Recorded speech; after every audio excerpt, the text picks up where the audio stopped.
What is up, my fellow Chibits? Like I promised all of you, today I'm here to bring all of you, once again, in a long time, a Tokyo Ghoul review. It's been a long time. Been a very, very, very long time since I've sat down and just discussed a chapter. Now, I quickly do want to say that, I might be a little bit rusty compared to how I used to be. For instance, making long videos that last 50-something minutes. It'll take a little bit, probably a couple weeks for me to get back into gear. But I do want to let you all know, the reviews are back. I am here to start talking about Tokyo Ghoul once again. And I will say, if you have yet to actually check out the live reaction I did on this chapter, I will have it linked in the description for you to check it out for yourself. Most likely that video is already out before this one because, the rendering of a live reaction will come first because less editing compared to a review. So, anyways, today I'm here to discuss Tokyo Ghoul Chapter 69. Now, let's not even get into sex jokes because I know many of you are going to be talking about that. So, if you don't know my format on reviewing Tokyo Ghoul, let me get you up to speed, because some of you might be unaware. You might have always seen live reactions recently.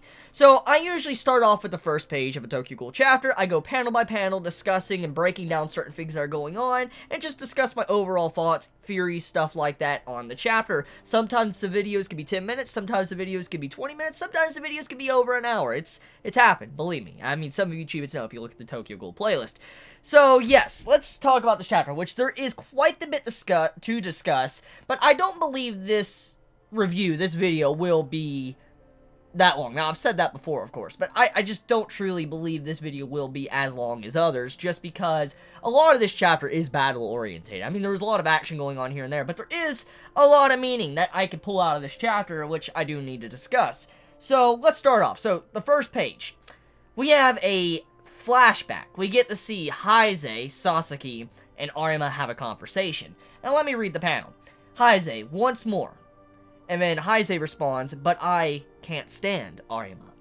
And Arima replies, you must stand Heise.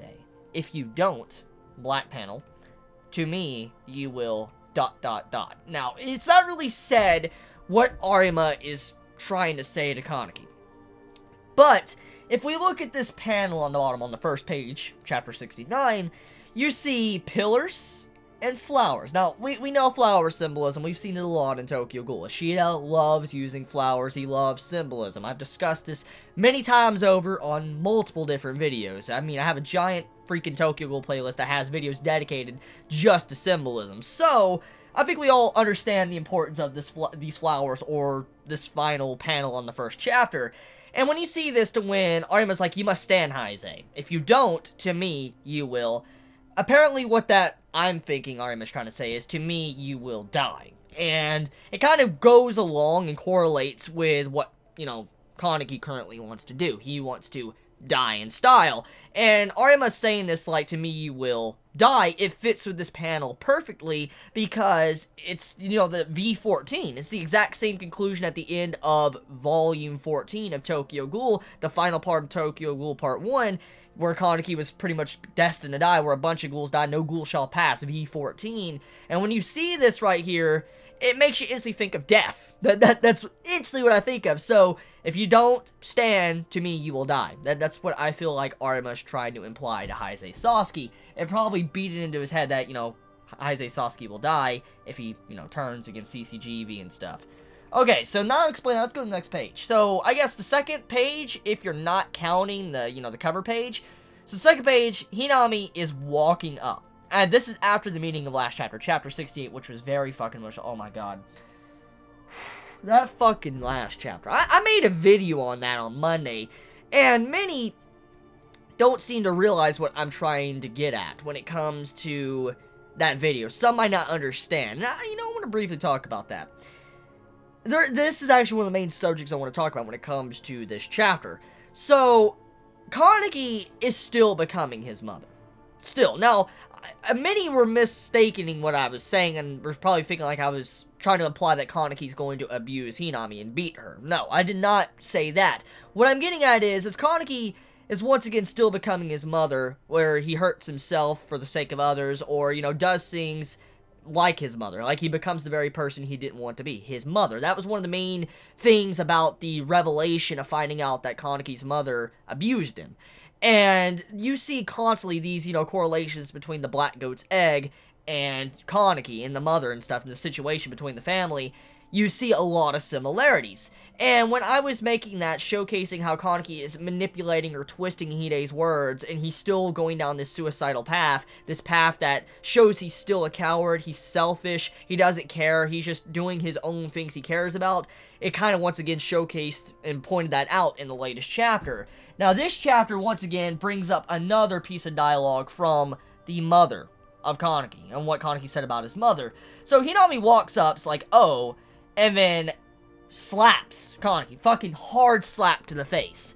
And now that I've talked about that, let's move on to a page that has a lot of meaning. It's a page I have personally bookmarked. I mentioned this in my live reaction, but it's a very, very important chapter because it reveals so much, and I've constantly reread that chapter because you can constantly link that chapter to a lot of scenes in the series. So going to, the chapter with, Kaneki's mother's revelation of finding out she abused him, this is a dialogue that Kaneki said.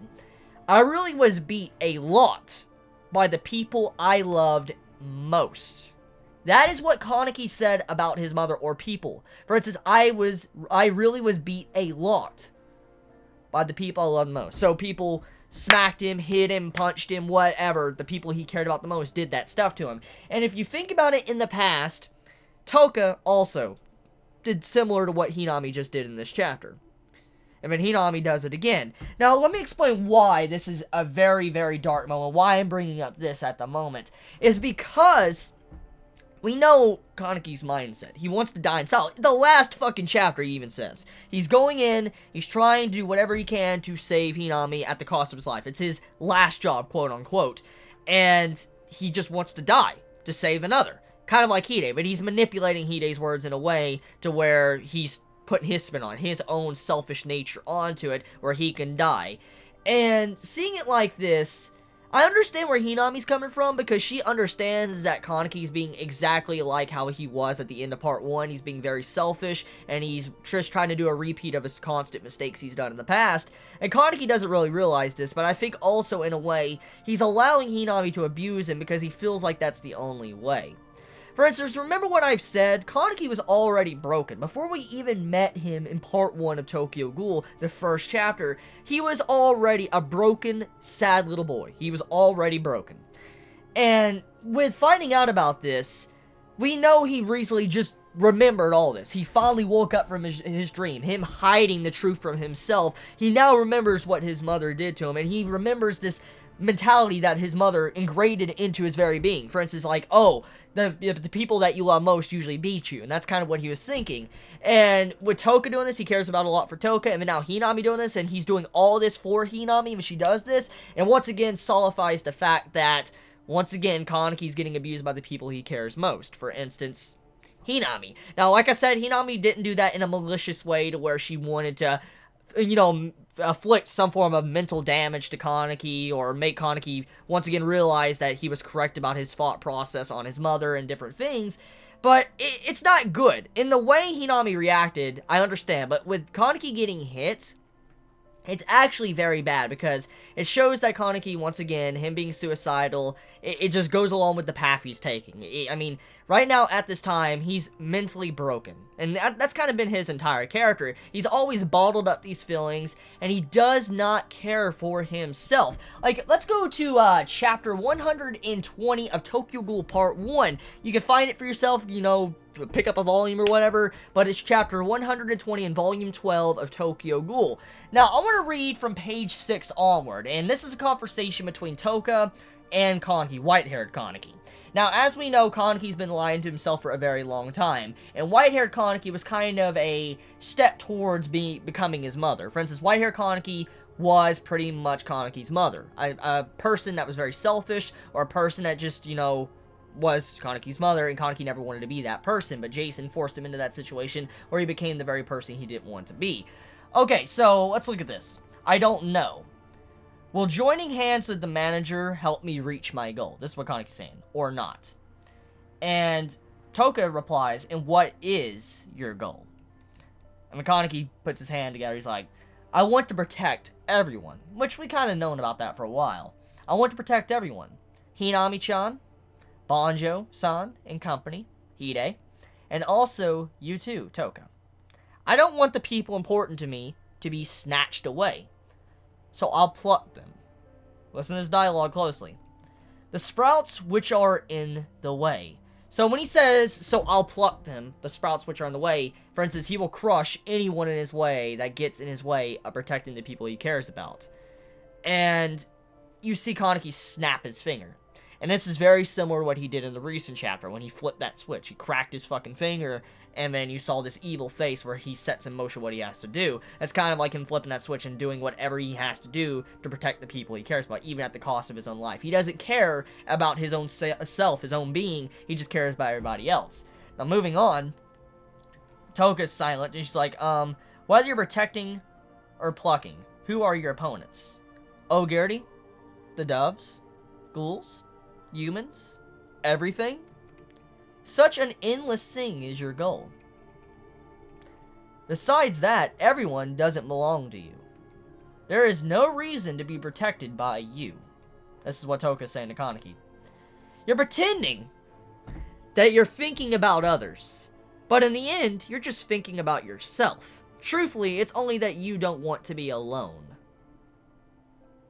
What you want to do is just conceited self-satisfaction, isn't it? So, let's explain this. You're probably wondering, what does this mean in terms of the latest chapter, chapter 69 of Tokyo Ghoul Re, and why does chapter 120 of Tokyo Ghoul mean so much?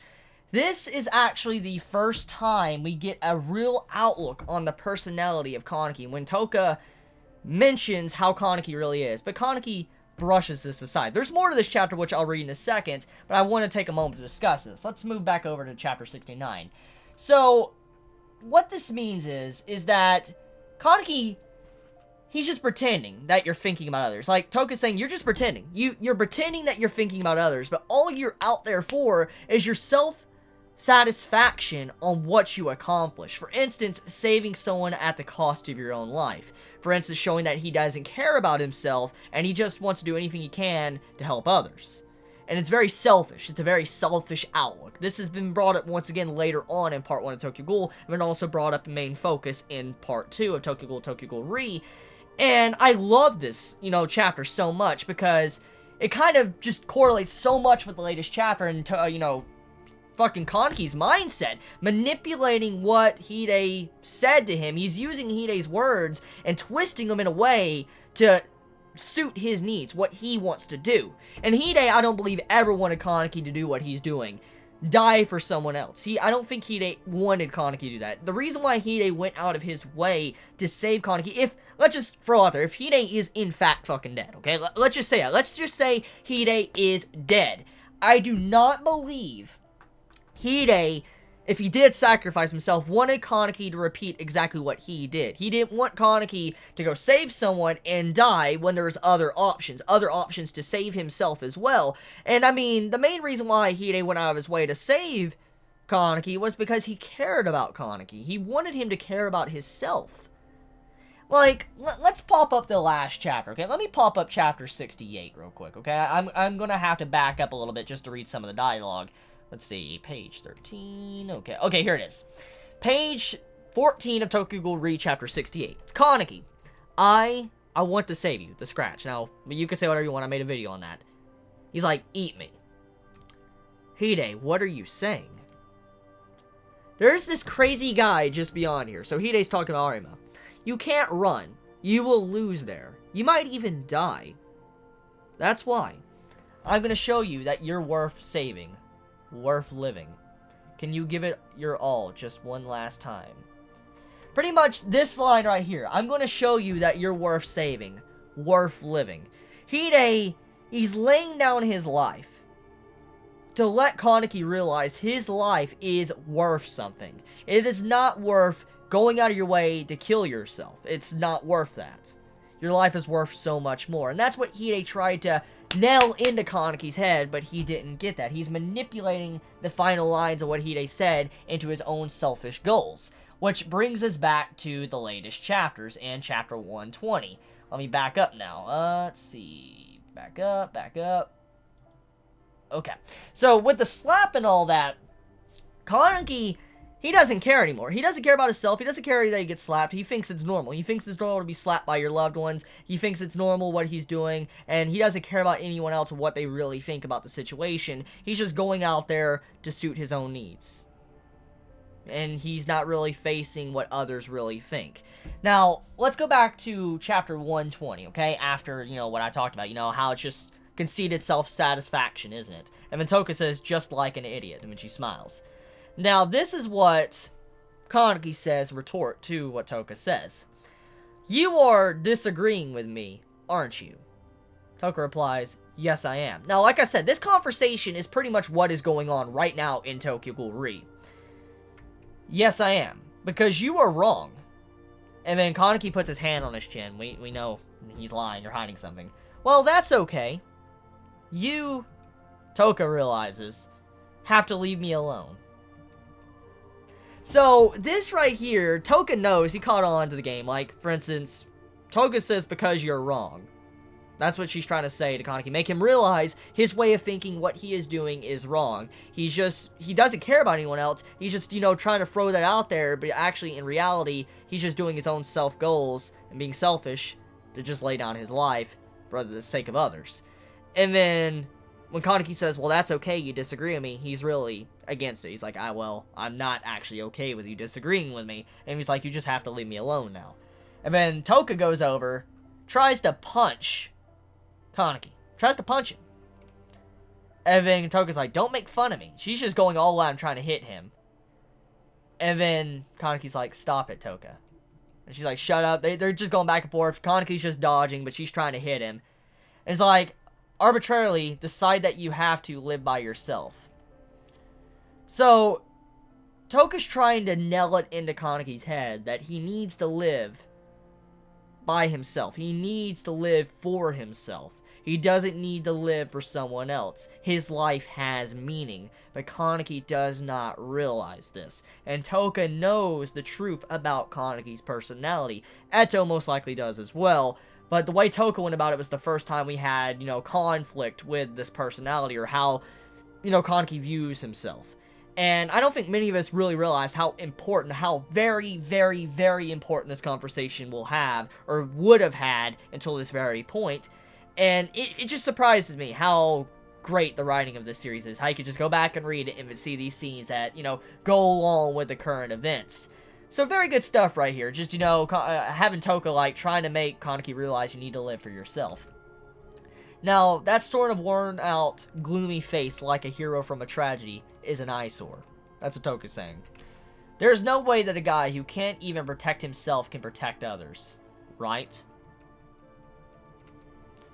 Don't return to Anteku. Kaneki's shocked. And then she hits him. Chapter 120. Chapter 120. He gets hit by the person he cares about. And she gets on him. Starts hitting him. Once again, let's pop up the chapter of what Kaneki's mother, or what Kaneki said about his mother. I really was beat a lot by the people I loved most.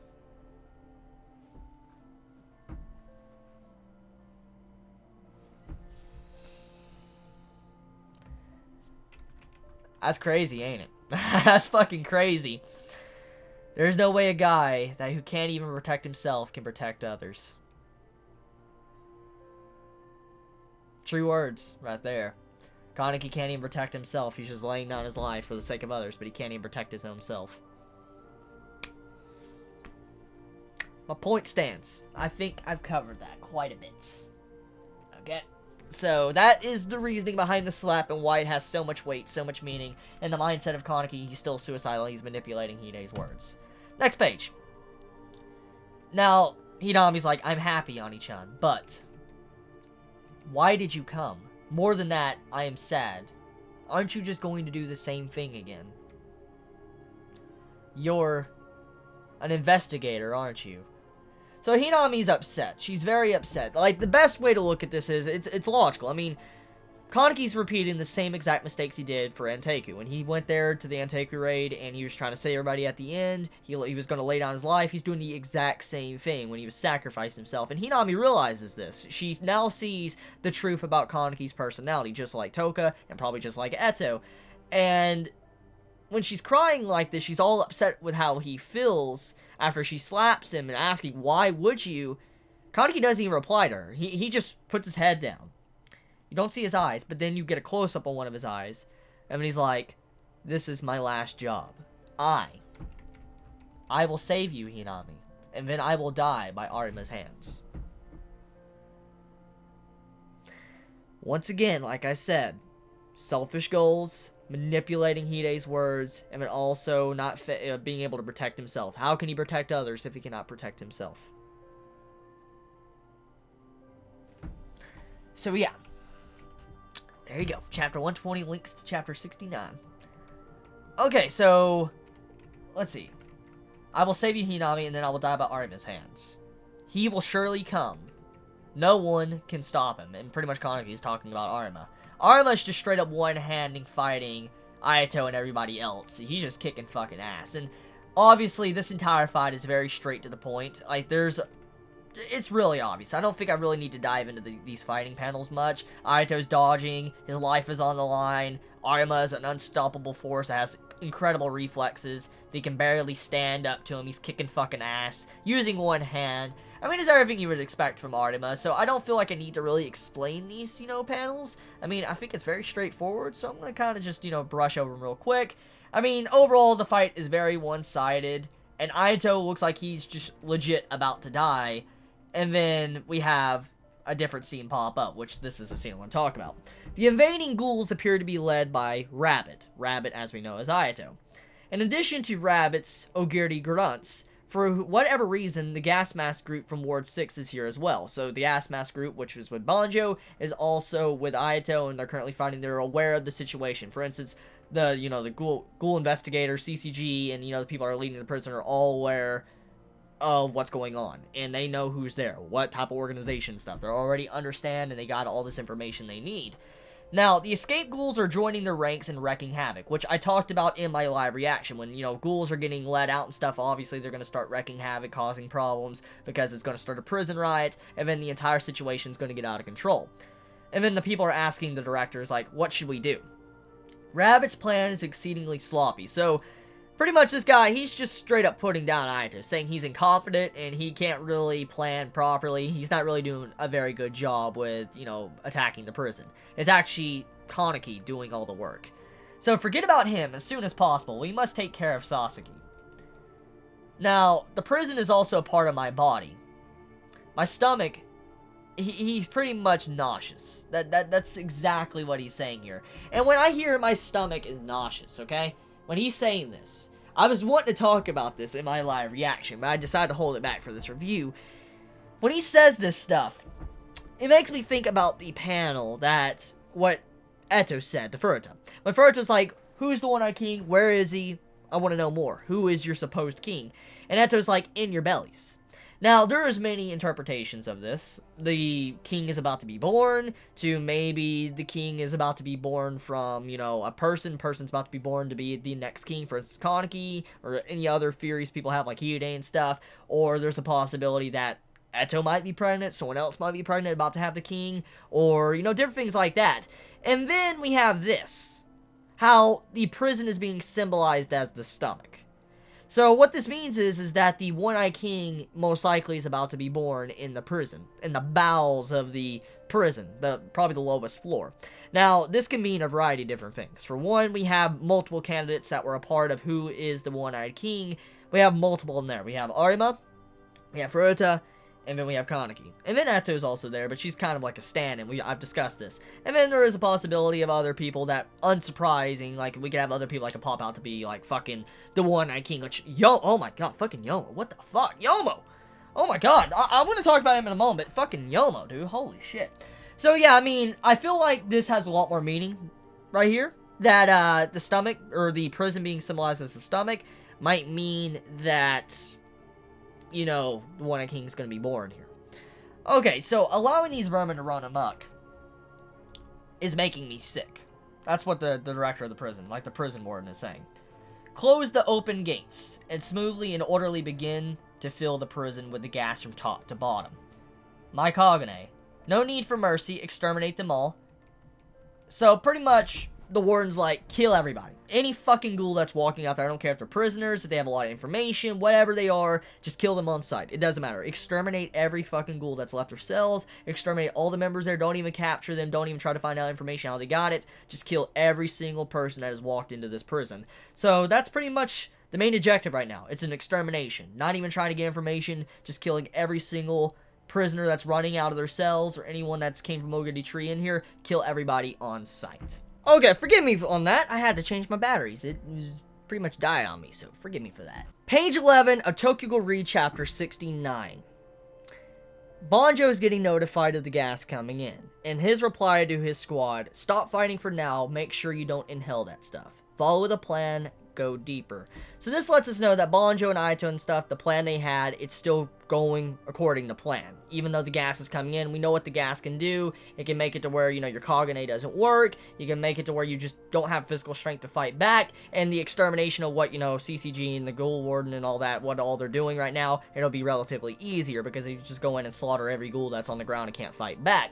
So this is pretty damn bad if they inhale that shit. Thankfully, a lot of them do have somewhat gas mass. Maybe it could counteract against the, you know, the gas that can go against ghouls.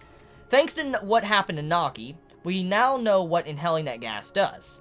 Forget about being able to use your Kagane. It weakens your physical strength enough that there's no hope of you winning against any opponent. At some point after we invade, they are certain to release the gas. So this was already discussed. Ayato and Banjo and everybody else was already discussing this about the gas, how powerful it is, and how it's going to definitely play a role in their, you know, raid against the prison, and they need to figure out a way how they can battle against it. Now, Ayato's plan is this. Just run straight for our escape route. Our bigger problem are the doves guarding the prison.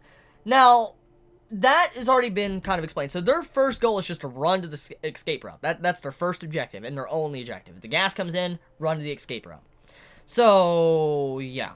They have an escape route already planned, so everything is looking up. The main issue at hand now is the doves guarding the prison. Now, with this, we have a block going on. And at first, when I was reading this in the live reaction, I didn't know who the fuck this was. I'm like, who the hell is this? Being able to block Arima with his fucking arms. Like, that's ridiculous, okay? Arima, we know, he doesn't hold back. This is a man that sliced Eto. You remember what he did against Eto and her Kakuja. At the end of Tokyo Ghoul Part 1, he cut off a fucking arm. This man, Yomo, he fucking blocks. He blocks Arima's attack. He fucking blocks it. With his fucking arms! Not a Kakuja arms, fucking arms! He blocks it! Badass! Yomo! I gotta talk about you, man. Like, I've always known you're a badass. But this right here sets him on a different level. To be able to block Arima? To be able to fucking block him? Oh my god. Oh my god! Holy shit! So, Yomo definitely needs to be looked into more. I'm definitely going to have to dive back into Yomo's character. Look at his backstory once again with, you know, his connection to Uta and stuff. I just got to go more back into Yomo's character. Because this right here, this right here, blocking Arima, damn, definitely needs to be looked into. Okay, so as the fight's going on, just big fight going on between Arima and Yomo and stuff.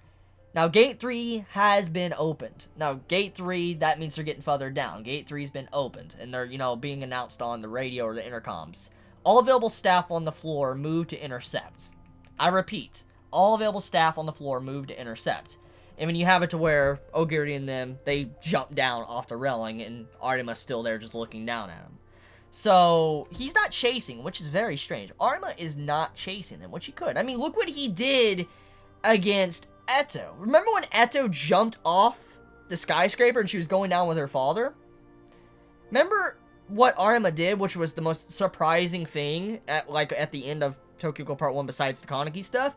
Arima fucking jumped off the building to chase after Eto, and then launches a cord as he's running down. He shoots at Eto. He could have done the exact same thing, but he didn't. He's just standing there, and he just lets him jump down. Weird. Very weird. Very, very, very weird. Now we have it to where we have a flashback with Ayato, Hinami, and Tatara. This right here shows an outlook on something that we have actually seen once before. I mentioned it in the live reaction, but I want to bring it up once again. Now, if you remember, I discussed this in a video, actually, of my discussion on the Tokyo Ghoul Route A drafts were pretty much axed, thanks to what Studio Clown did. They threw out Ishida's rough drafts on how he wanted Route A to be. And one of the scenes that were thrown out of Route A that was supposed to be in there that Ishida wanted was where Tatara was forcing Kaneki to eat a person to get his RC cell levels up and to, like, put this mental stress on him. It was a huge part of the rough drafts that I really want to see animated. I actually have the rough drafts, which I might make a separate video on and pull it out and show you all. But I will tell you this, though. This scene right here with Hinami being forced to kill a person, it reminds me a lot, not the exact same, but it reminds me a lot of what was going on with Kaneki and Tatara. That connection there with that rough drafts. So maybe Ishida went his own way about it, because since, you know, Studio Clown didn't let Ishida do what he wanted to do, Ishida decided to say, fuck that shit, I'm just gonna add it into my manga. And this actually has happened quite a few times with the chapters I haven't reviewed or haven't talked about. There was a lot of scenes that have happened that were very similar to what happened in Route A, or was supposed to happen in Route A, but didn't, and are getting now added into the manga. So I find that very funny how Ishida's adding things that were supposed to be in Route A, or was in Route A, into the manga now. It's cool stuff. I like that. I love getting to see this with, you know, Tatara and Hinami. It adds more outlook and perspective onto the character of Tatara. So, moving on, we have it to where Ayato pretty much saves Hinami from doing what she has to do, killing those people, remove it. Ayato, even though it looks like he's being malicious and vicious towards her, he's actually trying to save Hinami from doing something she doesn't want to do, soiling her hands. Hinami's always been a very innocent girl. She's a very sweet and kind girl. And seeing this right here, it suits her character. She's in character, and Ayato knows this. He's trying to help her out. Now, we get a brief flash forward, maybe a couple hours, a couple days, we don't know. But Ayato walks into Hinami's room, and he looks at a book, and it's monochrome rainbow. Now, we know the connection with the books and stuff, you know, Ayato and all sorts of shit, and different books and symbolism and stuff. But pretty much, Hinami is reading this, and then Ayato comes in to talk to Hinami. He's like, are you okay? And then Hinami's like, yes, I am. Thank you. Now, this right here is very emotional because for one reason. It shows you the connection that Ayato and Hinami have. Now, we know that there's been this ship building up for a while now. I know Hinami and Ayato have had the ship forming. Many ship them in the Tokyo Ghoul community. I've seen it a lot in the comments, and so it's not something I'm unaware of. And seeing this scene, I know many fans of Tokyo Ghoul, if you're a fan of Ayato and Hinami, since they're the same age. Yes, many actually think Hinami's a lot younger than Ayato, but they're actually very similar in age. Many of these, you know, communities, and, you know, I've seen it in the comments by you Chibits, ship these two together, and seeing it's rather sweet, and I like this entire moment. Now, Hinami's like, back there, you covered for me. And then, there really isn't a reason for you to be an Ogiri tree, is there? You're not cut out for this. Eventually, the day will come that you'll have to soil your hands, as long as you are an Ogiri. There's no escaping that. And then, you have it to where Hinami replies, Miss Takasuki, she told me, Takasuki, as you know, is Eto. You aren't doing anything, she said. It is your fault that the people important to you are taken away from you.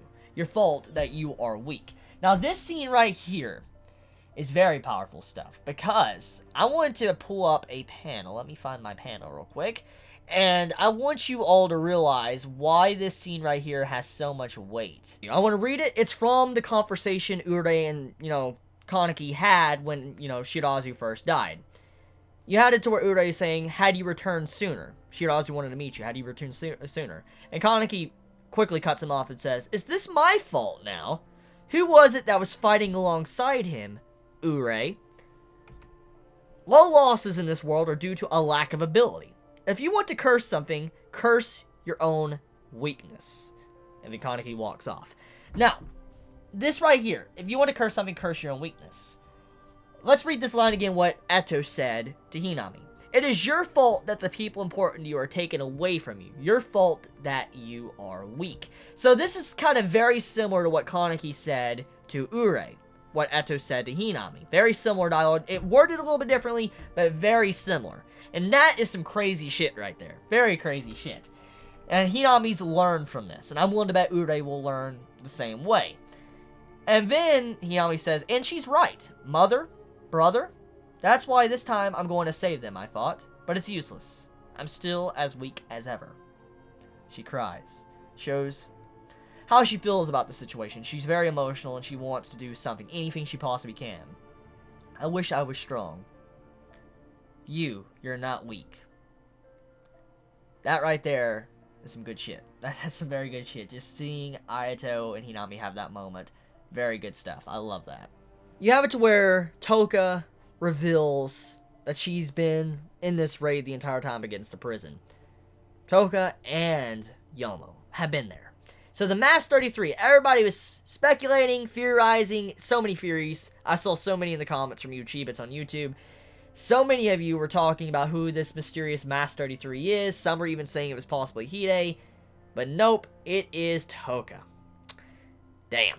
So Toka is there, and I'm actually glad. I'm really glad Toka is here, because we get a very, very sweet moment with Toka and Ayato.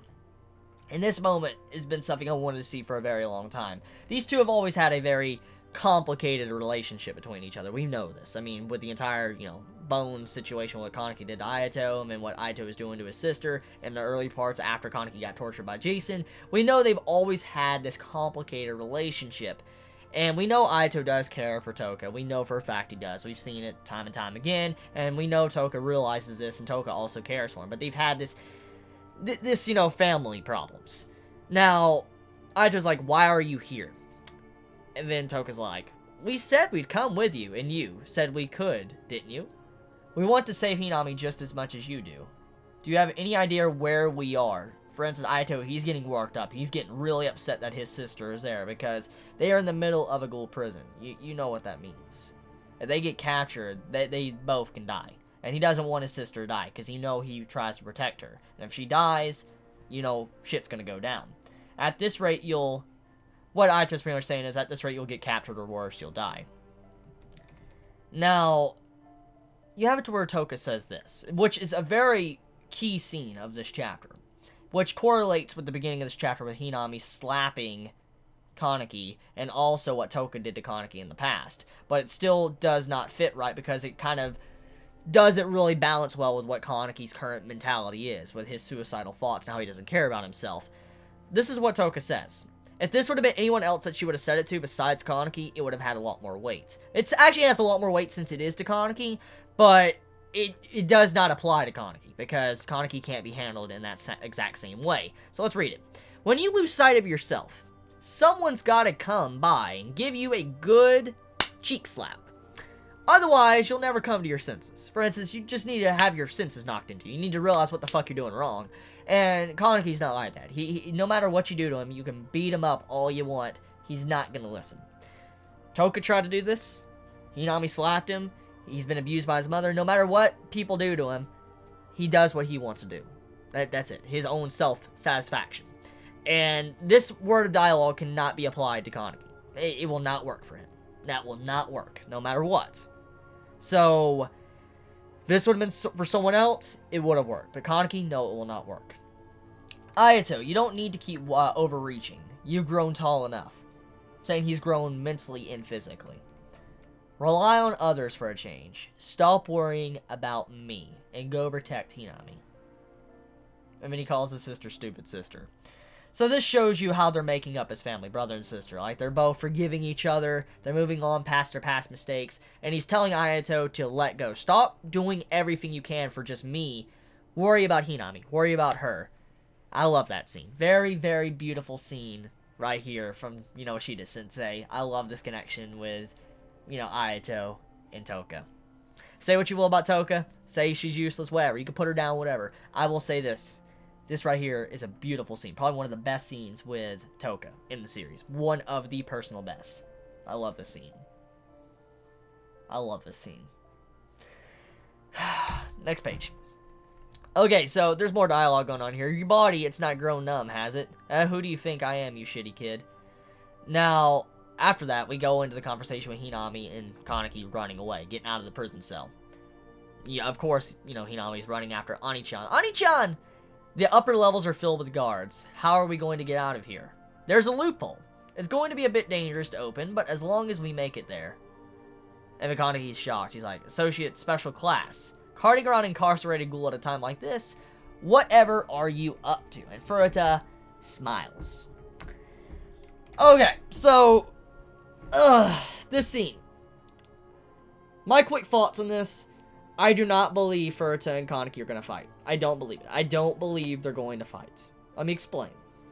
There is a possibility. I'm not saying it's a 0% possibility that Kaneki and Furuta won't fight, but I just don't believe it's going to happen, because Furuta, we don't know his true motives. We don't know his true thought process. We know he has his family issues. We know he's connected with almost every fucking organization in the entire series, but we don't know why. Like, we don't know how his real thoughts tick. We don't know how that mind of his, you know, ticks inside of his head.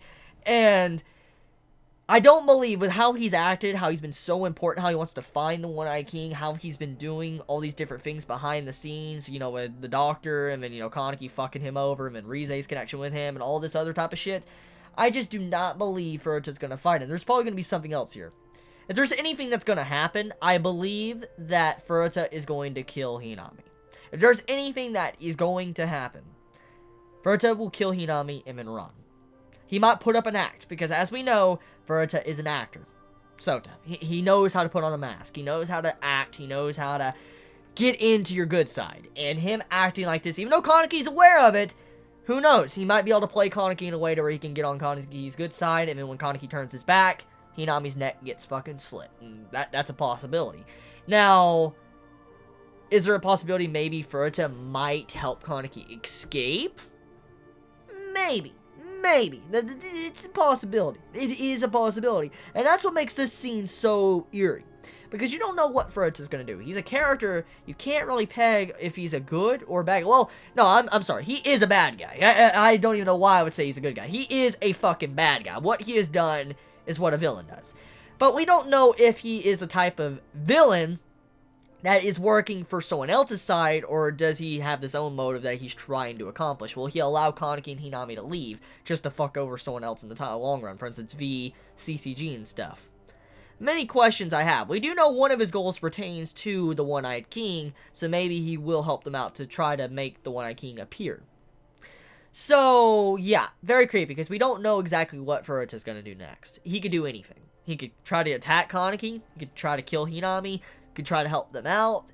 We don't fucking know. But we know something bad is going to happen because Furuta is there. He's a guy that's connected to everything. He's a guy that has started everything in Tokyo Ghoul. He's the reason Kaneki is there right now. He is the reason why Kaneki's had to face his own suicidal nature and why he's going down this path to die in style.